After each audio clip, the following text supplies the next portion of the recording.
Welcome to Our Girl Relationships. We talk about the problems people face in their day to day lives. Let's start with the video. I wasn't born with money. In fact, my family was struggling to just have the basic necessities when I was a kid. My mom had tried to start a few businesses in the past, but all of them failed, and my mom's job was the only thing that was supporting us for a while. At least until my mom developed a mod for a game and was able to sell it for a pretty good price. After that, my dad used some of the money to give his business of import and export one more try and was able to find success in the food industry. So I can easily say that by the time I was able to understand what money was, my family was rich enough to buy me whatever I pointed at. This also meant that I was eventually going to get a large inheritance someday. I know these things because my mom made sure to teach me the importance of not taking things for granted and to always keep my head on earth. Now I have been married for 7 years and have a really happy life. My husband understands me and supports me whenever I need it. In fact, he had shown me by his actions on many occasions that I am his priority over everything and everyone else, and that includes his own family. I haven't always been on good terms with my in laws, as they are the kind of people who don't like how my husband takes sides whenever there's an argument. Now, I would understand if their points were valid, but I can't blame my husband for always sticking to my side if the reasons for their futile arguments were things like me going out with my girl group and leaving my kids with a babysitter so I could get a break from my exhausting life. Or me not bringing the kids over to their grandparents often enough because apparently that's my plot to not let my in laws be close to my kids. Honestly, all these fights were very tiresome, and I'm glad my husband speaks up for me. But recently, something happened that made me question my entire relationship. My dad passed away not too long ago, and I got my inheritance. It was a really hard time for me because of dad's death. He was always there for me in my good and bad times. He was the one who took me out for ice creams after school. I love mom too, but I was closer to dad as he spent more time being with me because mom had to work. In my grief over his passing, I couldn't bring myself to tell anyone about the legal matters that followed. My mom took care of the major things in the legal transfer of my inheritance, while I was barely able to breathe whenever dad was mentioned. So my husband didn't know about it. A couple of weeks ago, my husband and I were having dinner at my in law's place. It was the weekend, and my mother in law wanted to spend some time with kids. Over the dinner table, the conversation flew towards how my father in law's was turning into a shabby cottage day by day, and my husband asked him, when is he planning to sell the place and get a new one that's more comfortable and spacious enough to accommodate for growing toddlers? He offered to help him out financially if he was short on money and said that he's sure I wouldn't mind helping them out either. I told him, of course, I would help and it wouldn't be a problem to pay 20% of the cost as I got my inheritance not so long ago. At this, my husband was very surprised because I had totally forgotten to tell him about it. But before he could say anything, my father in law said, "That's great news." He said if I had acquired my family money, then it would be a breeze for me to pay for the whole house. He told me, as his daughter in law, I should definitely pay for his house because we're family. But his tone was very condescending, and that didn't sit right with me. But I controlled myself so that dinner wouldn't turn into another episode of futile fights. I grunted and went back to focusing on my food, and the conversation was eventually steered onto the next topic. After a few days, my father in law called me and told me that he had found a house. He said he had gone through a few houses, and the one he really liked was a 3,000-acre built home with 5 bedrooms. Fully furnished kitchen with granite countertops, 3 fireplaces, and a furnished dining room, a backyard with a fitted grill station, and a swimming pool. It costs about $500,000, and I should buy that one. He said with my inheritance, it should be easy for me, and the kids would love to come over on the weekends just to enjoy the pool and the barbecue. But I told him even if I had that much money, I need to save up for my kids. I can't just blow everything up. But he just replied with a few snarky comments and practically forced me to pay for it. When I told my husband about what happened, I thought he'd take my side because it was so obvious that our kids' college fund is much more important than any house. And $500,000 was a ridiculous amount, even if we live in a rural part of Pennsylvania. But my husband did something completely unexpected. He said that his dad didn't make an outrageous demand, and since I'm so rich, I really should buy them a house. He asked me, why am I making excuses about our kids' future? He accused me of planning to hide the money forever and of not caring enough to share or use it to pay our debts. I told him that's not the case, and I couldn't tell him before because I was not in the right state of mind to talk about what I got as the reward of my dad's death. But he just continued with his ridiculous accusations. He even said that he had always sided with me and had fought for me with his parents, and paying for the house is the least I could do to return that favor. Hearing those words come out of his mouth shattered something in me. I couldn't believe that he was just called all the actions I thought were the sign of his love, something he did out of favor. It's like my whole reality changed. We fought a lot that night. I was more upset about the fact that he thinks I'm putting the money above my own family than him asking me to buy the house for his dad. Our fight continued for a week, and no matter how hard I tried, he just wouldn't listen to me. It was like he was determined to hold on to the misunderstanding and was refusing to let my reasons and explanations enter his mind. This was the first time I saw this immature side of him. I also flat out refused to contribute anything for that house and told him that I wouldn't touch my inheritance until it was time for my kid to go to college. And if our son decides to not go to college and do something else, I'll just give him the money. AITA here for not giving up on it? Am I fighting an unreasonable battle again? It's been 2 months since I was able to check Reddit or update you guys. Last time I posted about how my father in law forced me to practically spend all my inheritance to buy a house for him, and how when I told my husband about it, he took his side and got angry at me for not telling him about my inheritance before. Since then, our fights didn't completely end, and I have been a complete mess because I've started to notice the small things that my husband did and which annoyed me.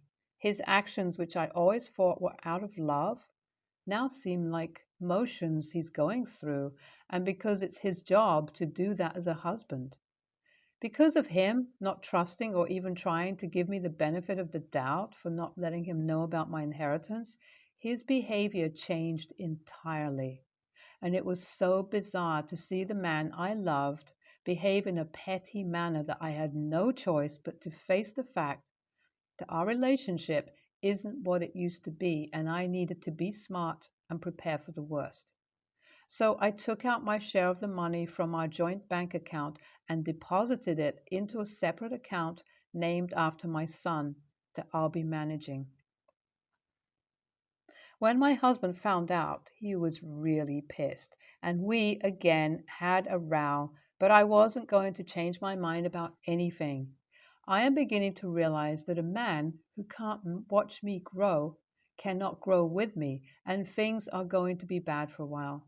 But even now, my emotions are so conflicted regarding everything.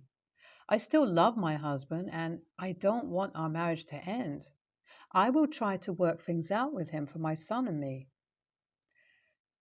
Last time I was here, I shared how things in my marriage haven't been going great and how, because of an inconsequential demand from my father in law, my relationship turned into a circus for everyone to see. We were already having troubles at home and constantly fighting over small things. Even trivial matters like dishes or picking up dry cleaning turned out to be the source of a full on shouting match that goes on for days. Even though my husband and I talked about how we want our marriage, it just didn't seem like we'll be able to let go of the hurt we've caused each other. So we ended up looking into couples counseling and went there for weekly sessions. But in the end, even that just made things worse. Talking about what we didn't like about each other and openly pointing out the flaws just hurt us more. And we ended up having a row at my son's parents' teacher meeting. That day, we came home utterly humiliated and realized how we've probably given our son lifelong issues because of our nature. That fact, combined with the pain of hurting our son unintentionally, made us face the reality, and we finally got mutually separated. With everything that was happening, it's not like I didn't see it coming, but still, it was a punch in the gut. I didn't think that I could hate and love someone at the same time, and how much our divorce would break me. Going to court for trials is a challenge in itself, and even now, I miss the relationship I had. I never imagined that something as insignificant as buying a house would end up unraveling my marriage, but I still don't regret it. I still believe that I wasn't in the wrong when it came to using my inheritance. It was money my parents passed down to me so that I could live a happy life without any worries. And I don't think buying my father in law a house was beneficial to me in any way. And my husband had no right to get mad at me for that because we are both financially independent people. And at the end of the day, I'm not responsible for his parents. My responsibility is to my own family, especially my kid, and I don't need a man who doesn't understand that simple fact. NTA, I don't think you're the asshole here. You shouldn't pay for a grown man's house, no matter what the reason was.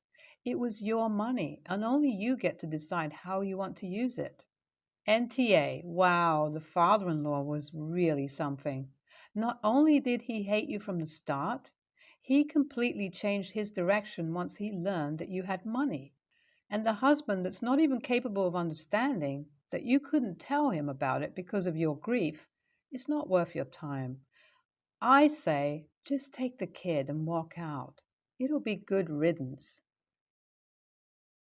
I'm a married mother of two kids who are 6 and 10 years old. Before my wife got pregnant, she told me that she wanted to stay home with any kids we had when they were young. We ran the math, and it could work, so she is a stay at home parent. Here, kids start school in September of the calendar year they turn 6 years old, which for my oldest is this year. My wife is returning to work later next month. My wife is an accountant. Since tax season is the slow time at my job, I take lots of time off, and my wife works at her old firm for a couple of months every year. She also kept up with professional development, industry news, and networking while she was off work. We made sure to budget so we could have some money in savings and that I had a good life insurance policy since I'm the one working full time. Basically, we budgeted and planned and had a safety net. My sister is also a stay at home parent. However, her and her husband spend more than he made every month and maxed out their credit cards on expensive clothes and vacations. My sister has no degree or educational savings. She has only had one minimum job, and she quit when she was pregnant by telling her manager to shove it up her ass. These are things my sister has told me herself. Her husband had a job, but now he's been arrested and will likely be going to prison for the next 5 to 10 years. Just an estimate on the amount of time. My sister is in a bad spot, even with family helping her where we can. She blames my wife for putting the idea in her, my sister's head, that she too can stay home.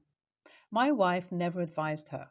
I understand that she really is stressed out, so the first time I did not say anything because even my wife told me to leave it alone. The next time, she started badgering my wife and blaming her. I told my sister to back off and stop blaming my wife for her own problems. This is after my wife offered to watch her kids while she met with the staff at the benefits office or went to job interviews. At that point, My sister cried, and now she's shouting from the rooftops about how awful me and my wife were to her. I'm irate and wish I had said something the first time. It's not our fault my sister didn't plan better. I would hope to never go to prison, but we planned and sacrificed for my wife to be able to stay home. My sister is angry at us, but I'm irate with her for putting this blame on my wife who didn't do anything. NTA, your sister needs to have some accountability for her own crap. This definitely is not on you or your wife. Me taking someone's advice doesn't make my decision their fault. NTA, your sister is blaming someone other than herself because she can't possibly be responsible for her poor planning. Oh, yes, she can. You do you and she do she. Don't become financially responsible for her, or you will never get her to stand on her own 2 feet. I never thought I would have to post this here, but given the response from the rest of the family, I'm not sure. I swear I'm not dense, but the backlash I got was unexpected. One of my nephews was born with a rare disease. He has almost no mobility and cannot speak or eat on his own. The disease has no cure, though there are treatments to help the symptoms. For privacy, I won't go into more details. So far, all of his treatment and medicines has been covered by the healthcare system. My sister and brother-in-law haven't had to pay anything themselves. There is an experimental treatment recently developed in another country. However, as it is new and experimental, it isn't covered by the healthcare system. The treatment is costly. They are unsure if it would work, and even if it does, he would likely need it again in the future. I do not have children, but I understand that my sister and brother in law would do anything they could. They have been fundraising to pay the costs. I have given them all I can spare. I get funds for a trip I was supposed to take soon and gave that as well. I love my nephew to the ends of the earth. I gave them a 5-figure sum to go towards their costs. I'm told it isn't enough. I've been asked to both refinance my home and sell my boat. Other family members are going to what I consider extreme lengths. If it's their choice, that's fine, but I cannot possibly do what they are asking. It is far into 6 figures that my nephew needs. My home's total price was only in the 5-figure range. They have already appealed the healthcare system decision and lost. None of my family has much, but we are all giving what we can. I resent being asked to go to these lengths, though. One of my brothers and his wife have sold their house and moved into a smaller rental. My dad gave up on retiring. My cousin gave them all the money she had set aside for school. I gave everything I could, but I'm getting calls and even visits telling me it's not enough. I thought I was making the right decision saying I can't give anything else, but given that my entire family is against me, I am rethinking it. My sister called my parents in tears when I said no to refinancing my house, leading to a terse call from my brother in law. AITA for not wanting to give more? NTA, this is insane. Do not sell anything or refinance your house. You cannot destroy your security and end up in poverty. This is an experimental treatment. It is very risky. It's probably also so expensive that there won't be enough money even if everyone does sell everything. The family needs to be running a GoFundMe or other fundraiser. Do not sell anything and do not cave. You may have to end phone conversations with them. They're desperate and will try anything, even if that means destroying the lives of everyone in the family. You are doing what you can and what you are comfortable with. You are not obligated to cripple your finances to pay for a non immediate family member's medical care. It's awful that your nephew has such a terrible disease, but the actions of the family members giving up retirement, education funds, and homes is extreme and not healthy, in my opinion, particularly because the treatment is experimental. My curiosity as a physician is eating me alive right now, though, concerning this new treatment and his disease. I understand you are from Canada. I'm not, but familiar with the healthcare system, and that the notion is to travel to a different country for said new treatment. Trials and approvals can be incredibly varied by country, and that would be important to me if I was involved. Not all healthcare is created equal, and depending on the phase the treatment is in, I may question the seemingly high cost as well. The sad fact remaining, no matter the details, is that going from a no mobility, non-verbal state to a sole functioning ability is like winning the lottery, and such a high cost for anything less doesn't add up to me. It might be time for the parents to attend some counseling to figure out and accept what is really best for the child. Might be time for the parents to attend some counseling to figure out and accept what is really best for the child.